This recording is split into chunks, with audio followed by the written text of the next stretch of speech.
Hey everybody, what's up? KillJoy Jake here, and instead of having friends, I have horror movies. We got a freaking crazy update on Scream 5 today, finally. I haven't been able to talk about this thing in a whole minute. Like, it feels like a whole fat minute that I haven't been able to talk about this movie. We're gonna get into all this Scream 5 news in just a second here, but first I'm gonna need y'all to like this video and subscribe for more horror content. Also, I have a big red right hand update at the end of this video, so make sure to stay for the whole thing. If you want to become an executive producer on my new Scream fan film, Red Right Hand, you can check that out on Patreon, which the link for that is in the description below. Alrighty, now let's get into it. What's your favorite scary movie?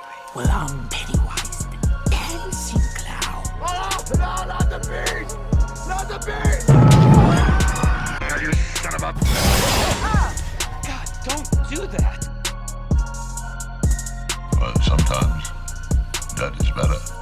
Now obviously I've been doing Scream updates for a very long time now, so maybe it's time to do a little bit of a recapping of everything I've covered in the past. And for the people who are new to this channel, Scream 5 is coming to theaters January 14th of next year. It will be directed by the collective Radio Silence, who's made up of Tyler Gillette, Matt Bettinelli-Olpin, and Chad Villella, who'll be serving as a producer, that last one at least. The two previously mentioned people will be the directors on this new film. You might know Radio Silence from the film Ready or Not that came out in 2019. Highly recommend if you've never seen it. It's probably the best horror film of that entire year besides like Midsommar. I also love that film. Ready or Not was also written by Guy Busick, who has come onto this new Scream film to write the script, and Kevin Williamson, who wrote most of the original films, is coming on to serve as an executive producer. Unfortunately, because Wes Craven passed away in 2015, this is the first film that won't be directed by him, and also the second film that won't be written by Kevin Williamson. Although there are some people who are worried about that, I have faith in these people. They have made a plethora of fantastic horror films over the past decade, and I have absolute faith in these people. I'm very excited for the new Scream film, and I'm personally predicting it's going to be one of the better ones in this entire franchise. And sorry to you Scream 3 lovers, but whatever this thing is, I think it's going to be way better than that. Neve Campbell, Courtney Cox, and David Arquette are all coming back to reprise their roles from the past 4 films. We also have some other side characters from the past films, like Marley Shelton coming back to play Deputy Judy Hicks, Heather Matarazzo coming back to play Martha Meeks, who is Randy's sister that we saw briefly in Scream 3, and also Joel is coming back from Scream 2, which is like, that was a mind-blowing one. Like,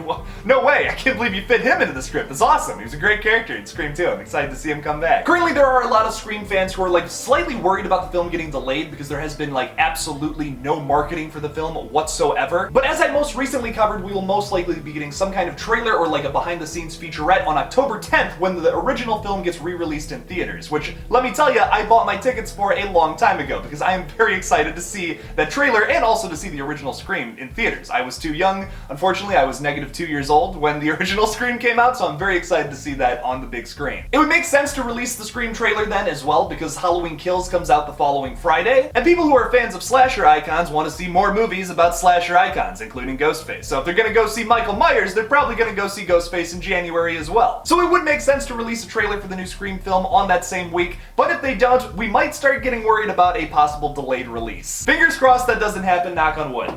But getting into like the newest bit of news, probably some of the bigger news we know about this film so far, recently an account named Viewer Anon, who is like this insider in Hollywood, kind of like faceless, we don't really know who this person is. They are kind of a third party though, so like take this all with a grain of salt. They've been right about movies in the past before, but like still. Whoever that person is recently confirmed that there's this red glow coming up on this picture right here of Ghostface, which is an actual behind the scenes picture from the movie. They confirmed that that red glow is actually coming from this like voice changer box that makes whoever is Ghostface sound like Roger L. Jackson, who is the voice actor that does all the voice, like over the phone stuff in all the past Scream films, who is confirmed to be coming back for this new film. Now personally, I don't know how I feel about this. Like, all that's really going to do is that you're gonna have scenes where Ghostface, whoever it is gonna be able to like in live action talk to people as Roger L. Jackson, which like I guess will be cool, but like I'm also kind of worried that they take the Scream 3 route, which if you remember in that movie, Ghostface had this little like voice changer box that made them sound like anybody. You know, technology that we still don't have today, especially not in 1999. This is definitely something that's much more worrying than me. I've been seeing a lot of people who are super excited about this, but like I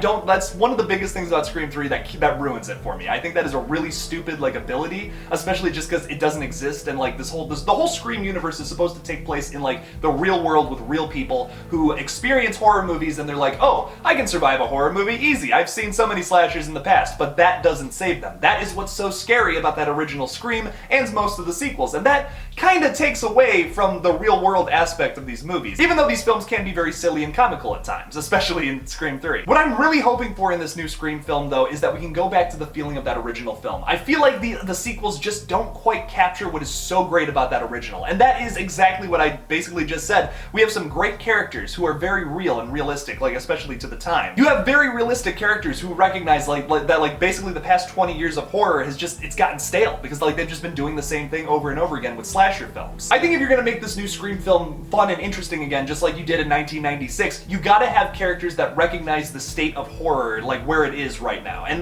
make fun of that a little bit, poke fun at it, and make your characters try to survive in a similar situation, but that doesn't save them, which is what makes it scary. You still have a bunch of people dying from a slasher killer, but they think they know everything because they're like, oh, we've been doing this for 40 years, come on, I can survive a horror film? No. Oh no, buddy. Oh no, Buster Brown. And I just feel like it's a little unnecessary. Like, if you want to have in your final acts, whoever the killer is, maybe it's for example, let's say it's one of the female characters, and they hold up the voice box to explain, because obviously someone with a higher pitched voice wouldn't be able to talk like Roger L. Jackson, who's got kind of a very distinct voice. If you want to throw that in there at one point, cool, but they're making it seem like this is going to be a big factor in this new film, which I'm not all that excited about. I genuinely hope I'm wrong, seriously, I mean that from the bottom of my heart. I hope that this is actually something that's really cool and I end up liking it, and the majority of the fandom does also like it, but God forbid they take the Scream 3 route and give Ghostface superpowers of technology that doesn't exist. I also want to make something clear. Obviously a voice changer exists, but not a voice changer that makes you sound like literally anybody.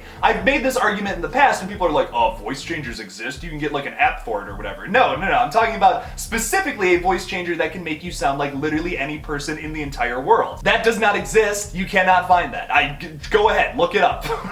That's all the Scream 5 news we have today, but I also have a little bit of an update on Red Right Hand, my Scream fan film. So for the past month or so, I've been saying that if you want an executive producer credit on the film, you just have to support me on Patreon for at least $1 a month, and you will be in the credits of my fan film, which I think is gonna be really cool. If you want that opportunity, just go check it out on Patreon. The link for that will be in the description below. My patrons are going to be able to see this thing October 5th though, which is the Tuesday before the Friday when it actually gets released on the channel for everyone to watch. So if you want that executive producer credit, make sure to do that before October 5th. Even if you just want to support me for a month just for $1, there you go.